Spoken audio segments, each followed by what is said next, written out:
Police ஆளுகைக்குட்பட்ட பிரதேசங்களில் கடந்த ஆண்டை விட இவ்வாண்டின் இன்று வரையான காலப்பகுதியில் அதிகளவான போதைப்பொருள் விற்பனைசார் குற்றங்கள் தடுக்கப்பட்டுள்ளதுடன் அது தொடர்பில் பலர் கைது செய்யப்பட்டு நீதிமன்றில் முன்னிலைப்படுத்தி சட்ட நடவடிக்கை எடுக்கப்பட்டுள்ளதாகவும் யாழ் பிராந்திய போலீசார் தெரிவித்துள்ளார்.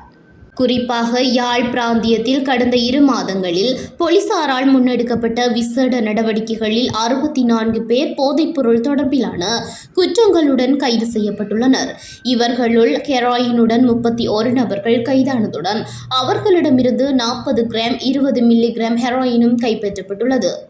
அதேபோன்று கஞ்சாவுடன் தொடருடைய குற்றச்சாட்டில் 11 பேர் கைதானதுடன் அவர்களிடமிருந்து 650 கிராம் 360 மில்லிகிராம் கஞ்சாவும் போலீசாரினால் கைப்பற்றப்பட்டுள்ளது.